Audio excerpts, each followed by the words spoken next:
আমার চ্যানেলে নতুন হলে অবশ্যই চ্যানেলটি সাবস্ক্রাইব করে বেল আইকনটি প্রেস করে পাশে থাকবেন। ধন্যবাদ। এডুকেশনাল ক্রিয়েটিভিটি চ্যানেলে সকলকে স্বাগত। আপনারা জানেন কোড নাম্বার 11-তে আজ 32,000 শিক্ষক শিক্ষিকা নিয়োগ সংক্রান্ত যে মামলাটি ছিল, যে মামলাটি জাস্টিস তপব্রত চক্রবর্তীর নেতৃত্বাধীন বেঞ্চে, তো সেই মামলায় কি উঠে এলো বিস্তারিত তথ্য আপনাদের সঙ্গে বলবো। তো আপনারা জানেন যে ইতিমধ্যে এই মামলার একটি শুনানি হয়েছিল, কিন্তু দীর্ঘ শুনানি হয়নি। সেখানে কোন পক্ষ বলবেন সেটাই ঠিক হয়েছিল, সেই ছিল আজ দিন। এখানে পর্ষদের পক্ষে থেকে আজকে অ্যাডভোকেট জেনারেল কৌশিক দত্ত উনি দীর্ঘ আলোচনা করেন, প্রায় 1.5 ঘন্টা ব্যাপী আলোচনা করেন।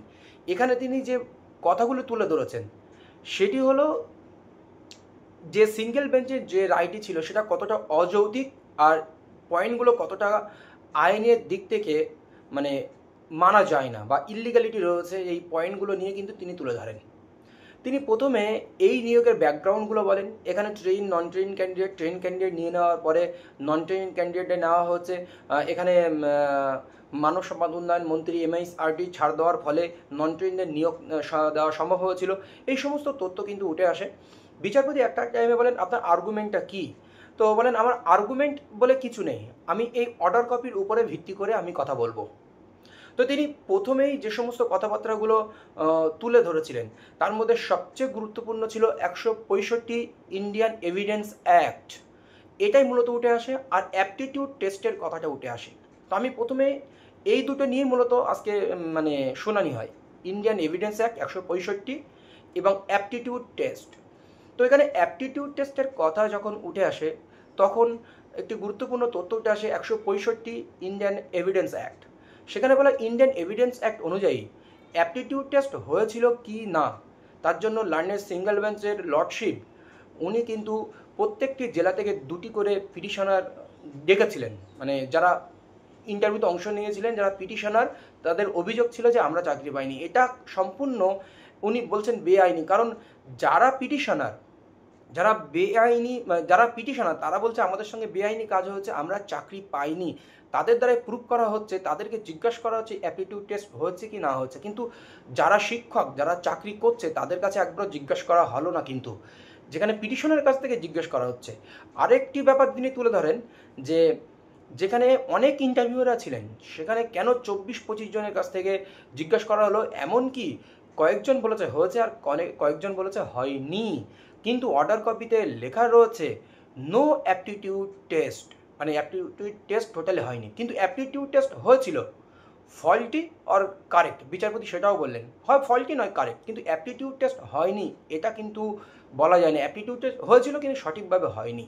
তো এটাই উনি বলতে চেয়েছেন। এবার 165 এভিডেন্স অ্যাক্ট অনুযায়ী কোর্ট অর্ডার ডকুমেন্ট ইনফরমেশন চাইতে পারে, কিন্তু এখানে সশরীরে মানে ইন্টারভিউয়ারদের হাজির করা, পিটিশনারদের হাজির করা, এটা কিন্তু 165 এভিডেন্স অ্যাক্টকে কিন্তু লঙ্ঘন করে।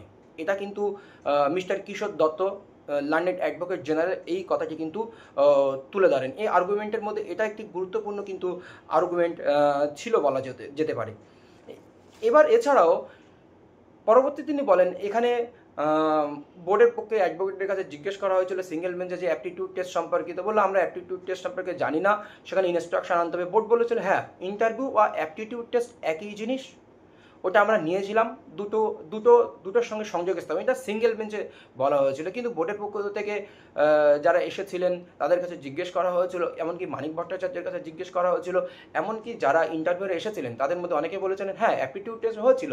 অ্যাপটিটিউড মানে তো কনফিডেন্স এবং মানে বডি ল্যাঙ্গুয়েজ, এটাকেই মূলত বোঝানো যায়। কিন্তু এই অ্যাপটিটিউড টেস্ট নিয়েই মূলত হয়। আর 165 এভিডেন্স, তার মধ্যে একসময় বিচারপতি বলে বসেন যে এখানে তো স্ক্যাম হয়েছে। তখন লন্ডন অ্যাডভোকেট জেনারেল কিশোর দত্ত বলেন যে হ্যাঁ স্ক্যাম হয়েছে, কিন্তু তার কোনো প্রমাণ নেই, তার কোনো এভিডেন্স নেই, তার কোনো প্রুফ নেই। সিবিআই এই 32,000 টিজারের মধ্যে যে কারা পেয়েছে সেটা প্রমাণিত হয়নি, এরকম একটি কথা কিন্তু তিনি বলেন। এরপরে স্ক্যামের কথা বলেন যে প্রত্যেকটা নিয়োগের দুর্নীতি, কিন্তু বিচারপতির মাথায় স্ক্যামের কথাটা ঢুকে যায়, এরকম একটি ব্যাপার জায়গায় দাঁড়াচ্ছে। কিন্তু এটা এস্টাবলিশ কী হবে না হবে পরবর্তী আমরা শুনানি কিন্তু জানতে পারবো। এরপরে বিচারপতি একটা টাইমে জিজ্ঞেস করেন এখানে কটা অ্যাপিল রয়েছে, কতজন পিটিশনার রয়েছে, এটাও তিনি জিজ্ঞেস করেন। হয়তো মানে সেই পিটিশনারদের কোনো সুযোগ দেওয়া না দেওয়া ইত্যাদি ইত্যাদি হতে পারে। তো একটা টাইমে মূলত এইগুলোই আলোচনা হয়েছে, তার বাইরে তেমন কিছু আলোচনা হয় না। আর যা হয়েছে নিয়মকানুন আর আলোচনা হয়েছে low cut off, selection committee, reservation, order কপিতে, সিঙ্গেল বেঞ্চের অর্ডার কপিতে কী কী লেখা আছে, সেই অর্ডার কপি কতটা অযৌক্তিক সেটাই আজকে প্রমাণ করার চেষ্টা করা হয়। তো শেষ পর্যন্ত লার্নমেন্ট অ্যাডভোকেট জেনারেল পর্ষদের পক্ষ থেকে উনি বলেন যে গরমের ছুটির পরে আমি বলবো আমার কিছু আরও ডকুমেন্টস দেওয়ার আছে, আমার এখনও মানে তথ্য দেওয়ার প্রয়োজন আছে, আমার এইটাই কিন্তু সাফিসিয়েন্ট নয়।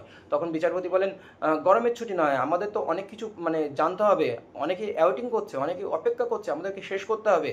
তো সেই মতো আলোচনা সাপেক্ষে 28 তারিখে একটা ডেট মানে হওয়ার কথা ছিল, কিন্তু শেষ পর্যন্ত সেটা 20 তারিখে একটা ডেট চলে আসলো। সেখানে এইবার এখানে মাঝখানে ক্যান ফাইল নিয়ে কথা ওঠেন, তো সব ক্যান ফাইলের কথা আপাতত এখানে কিছু ওঠেনি। তো এই হচ্ছে আজকের এই শুনানি এই জায়গায় রয়েছে। আবার পরবর্তী শুনানি কিন্তু 20 তারিখ, সেই 20 তারিখে পশ্চাদের বলা শেষ করতে হবে, পশ্চাদের বলা বা পশ্চাদের যা সাবমিশন রয়েছে সেই সাবমিশন শেষ করতে হবে। কিন্তু এখানে আরেকটু উল্লেখযোগ্য তথ্য উঠে আসলো, সমস্ত পক্ষ থেকে বলতে পারবে না, একই ধরনের ম্যাটার হলে সেখান থেকে 2-1জন সিনিয়র অ্যাডভোকেট লিড করবে, সেই সমস্ত তথ্য দিতে হবে। কারণ বিচারপতি মানে এটা পর্যবেক্ষণ করেছেন যে তাড়াতাড়ি ম্যাটারটি আমাদের শেষ করতে হবে, তো গরমের ছুটির আগে পশ্চাদের বলা শেষ হবে। এই মোটামুটি একটা সারাংশ, এর বাইরে তেমন কিছু আজ হয়নি। কিন্তু বিচারপতি স্ক্যামের কথা একবার তুলে ধরেছিলেন এবং কতজন পিটিশনার রয়েছে সেটাও জিজ্ঞেস করেছিলেন, বা কতটা আপিল রয়েছে। তো আমার 44টা আপিল শুনতে হবে, তাড়াতাড়ি শেষ করতে হবে। আরেকটা জিনিস তিনি বলেছিলেন যে অ্যাপটিটিউড টেস্ট হয়েছে কিন্তু ফল্টি অর কারেক্ট হয়েছে, কিন্তু learned advocate general advocate mister Dutta বলেন যে ওখানে লেখা রয়েছে নো অ্যাপটিটিউড টেস্ট। এটা খুব ভাইটাল জিনিস, কেন নো অ্যাপটিটিউড টেস্ট লেখা থাকবে? অ্যাপটিটিউড টেস্টে হয়েছে, সেটা ফললি অর কারেক্ট সেটা বিচারপতি বললেন। তো এই হচ্ছে আপডেট রয়েছে, পরবর্তী আপডেট অবশ্যই আপনাদেরকে জানানো হবে। ধন্যবাদ।